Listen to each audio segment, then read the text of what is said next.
Bismillahirrahmanirrahim. Assalamualaikum warahmatullahi wabarakatuh dan salam sejahtera.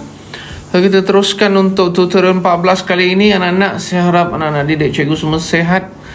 Okey, sebelum ini kita telah selesaikan tentang teori kedatangan Islam dan sekarang kita masuk pengaruh Islam di Asia Tenggara. Ada 4 perkara yang perlu kita ketahui ya.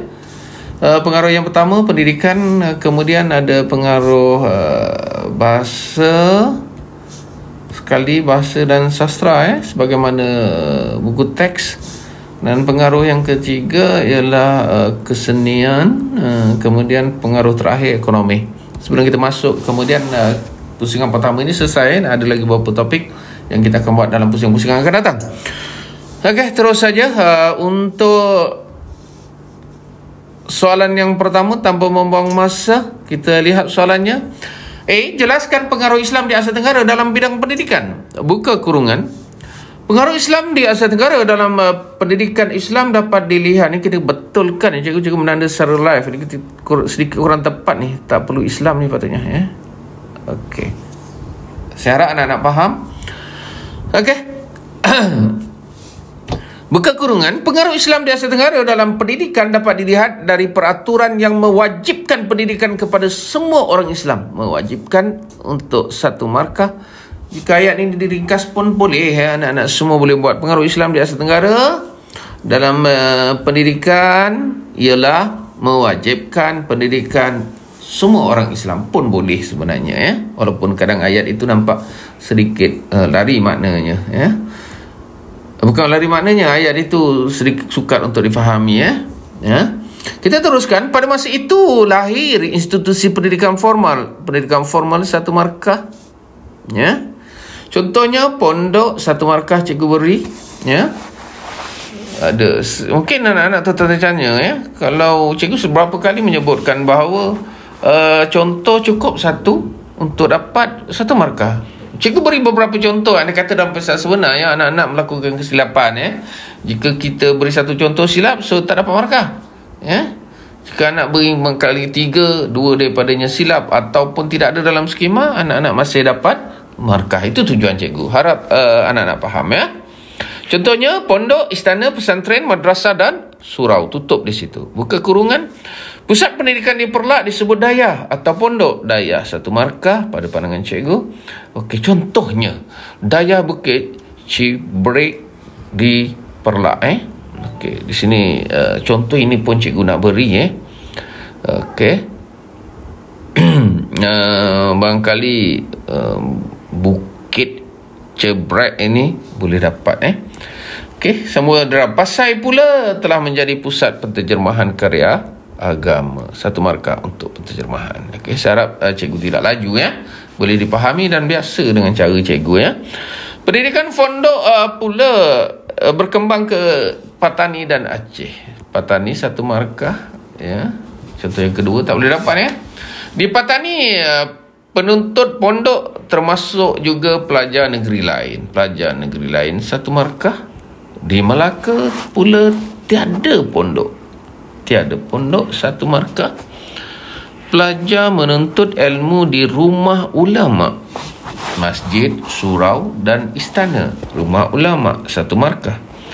Di Aceh pendidikan lebih sistematik satu markah, iaitu pendidikan rendah, rangkang, menengah, merasah dan tinggi atau universiti jamiah Bait Ar-Rahman. Cikgu beri kepada rendah. Tak ingat konsep rangkang itu pun tidak ada masalah. Bagi pelajar yang lemah, tak apa. Jangan putus asa ya. Kalau kita putus asa sudah tentu kita tak jawab dan memang tak ada markah ya. Tapi bila kita mencuba, insya-Allah akan ada markah. Jadi keseluruhannya anda katalah soalan ini keluar dekat esei, di esei 8 markah, insya-Allah mencukupi apa yang cikgu sediakan, malah melebihi ya. Okey, markahnya pada mewajibkan 1 formal, 2 pondok, 3 dayah, 4 Bukit Cibrek, 5 penterjemahan, 6 Patani, 7 negeri lain, 8 tiada pondok, 9 rumah ulama, 10 sistematik, 11 dan rendah rangkang 12. Jadi 12 masih dapat maksima berapa tu? 8 garis-garis. Okey. Kita teruskan untuk soalan berikutnya, pengaruh kesusastraan. Jelaskan pengaruh Islam di Asia Tenggara dalam bidang bahasa dan kesusastraan. Okey, buka kurungan. Pengaruh Islam dalam bidang bahasa di Asia Tenggara seperti tulisan Jawi. 1 markah untuk tulisan Jawi. Tulisan ini berasal daripada tulisan Arab. Tulisan Arab cikgu beri 1 yang diubah suai dengan perkataan Melayu. Ubah suai, cikgu beri 1 lagi markah. Tulisan ini menjadi tulisan rasmi menggantikan tulisan Palava. Rasmi 1 markah. Okey, cikgu dah garis awal-awal istilah. Jadi ini istilah Arab agak berbeza. Yang tadi tulisan Arab. Itu amat penting. Ya, bila kita menulis jangan berlaku kesilapan-kesilapan yang akhirnya nanti dikatakan berulang, kita tak dapat markah. Jadi istilah cikgu nak beri 1 markah di situ, istilah Arab yang digunakan dalam tulisan Jawi bahasa Melayu, seperti contoh kita bagi untuk Sultan dan Syukur. Melalui tulisan Jawi lahir penulis seperti Tun Sri Lanang.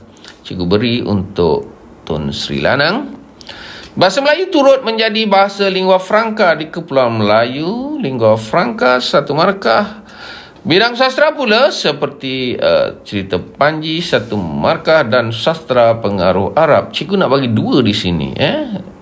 Pengaruh Arab. Pada pengaruh Dan puisi yang berkembang seperti syair 1 markah untuk syair dan gurindam.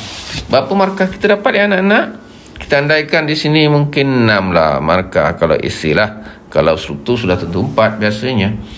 Okey, Jawi, tulisan Jawi 1, tulisan Arab 2, ubah suai 3, rasmi 4, istilah Arab 5, Sultan 6, Tun Sri Lanang 7, lingua franca 8, cerita Panji 9, pengaruh Arab 10, syair 11, masih banyak lagi 11 maksima anak-anak dapat dan 6 garis-garis.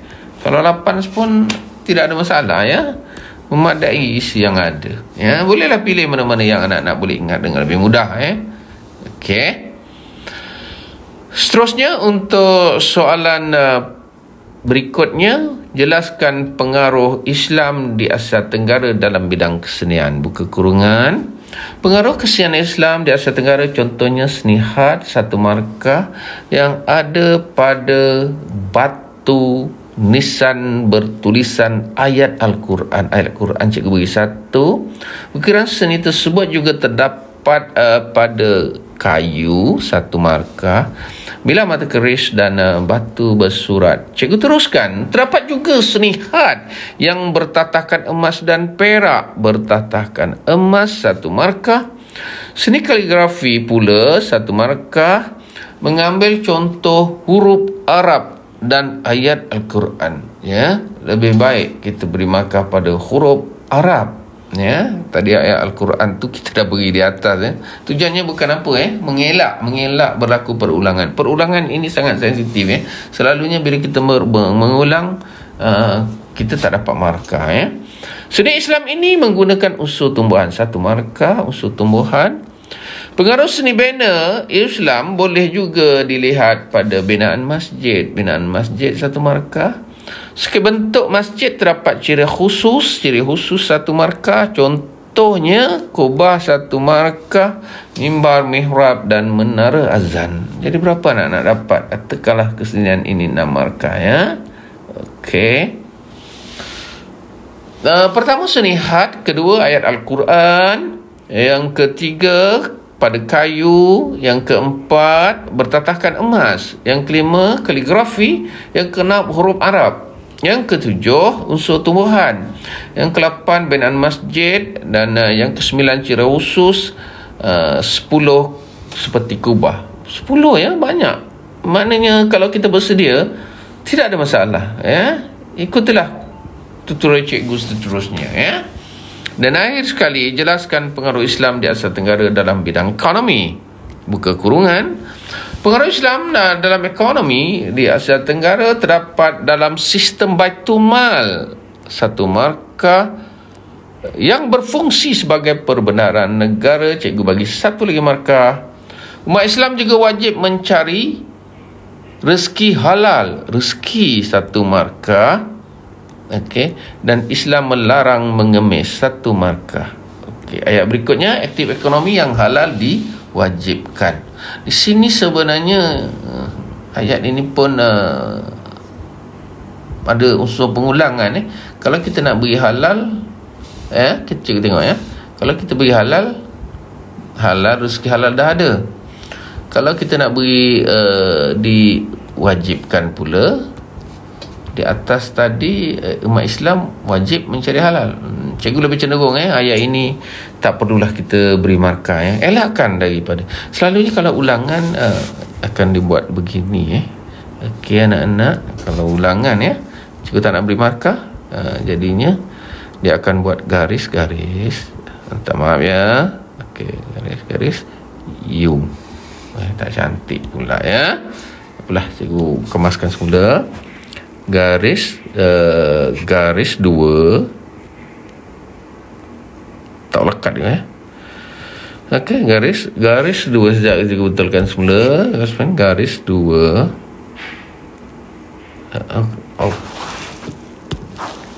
Okey, tak apalah. Saya cikgu cuba masukkan di kawasan sini. Okey, garis 2 U begitu. Minta maaf lambat sikit di sini. Okey, pen ini pun agak sangkut-sangkut. Okey, teruskan. Perkara berkaitan ekonomi yang dilarang, buka kurungan, Islam seperti, ada juga perkara yang dilarang seperti amalan riba, satu markah. Kemudian penindasan juga tidak dibenarkan Islam. Penindasan, sebaliknya Islam menyarankan berjimat cermat. Sekejap ya, naikkan sikit. Berjimat cermat, satu markah, dan rajin berusaha. Jadi anak-anak, untuk soalan ini anak-anak kita kira dapat berapa ya? Yang pertama senihat, kedua minta maaf, cikgu baca sampai ke atas, minta maaf. Kita pergi dekat D tadi So, yang pertama Baitul Mal. Yang kedua perbendaharaan. Yang ketiga rezeki halal. Yang keempat dilarang mengemis. Yang kelima tadi cikgu tak beri cikgu anggap ulangan. Dan yang kelima amalan riba. Yang keenam penindasan. Dan yang ketujuh jimat cermat. Nampak tak banyak di sini. Tak apalah. Kita boleh lihat semula untuk mencari isi yang lebih Jadi keseluruhannya katakanlah 6 markah. Pelajar masih memadai, cukup Kalau 8 pun boleh kita bersedia Jadi jumlah markah maksimumnya ialah 1, 2, 3, 4, 5, 6, 7 Anda kata 7 maksima 6 markah garis-garis. So sebelum cikgu akhiri tutorial yang ini, beberapa perkara lah sedikit tertinggal. Sebelum ini tidak cikgu sebut tentang kamus Ada beberapa istilah yang kita boleh semak semula. Sebelum ini kita hentikan sampai bab 5 Kemudian bab 6 ni ada banyak lagi lah tentang mawali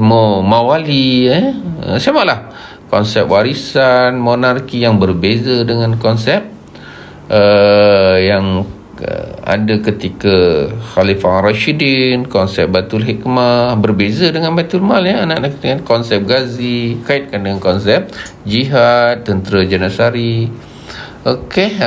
Ini semua di zaman Turki Osmaniyah Kita teruskan lagi konsep Muraja, bezakan dengan Muzarab. Jangan lupa konsep Mahmudah, konsep Sultan, konsep Baitul Mal yang cikgu jelaskan tadi. Baitul Mal berkaitan dengan harta ekonomi. Baitul Hikmah tadi berkaitan dengan ilmu pengetahuan. Jadi perkara-perkara ini cikgu sarankan anak-anak bolehlah lihat kembali So, ada juga lagi di Asia Tenggara tu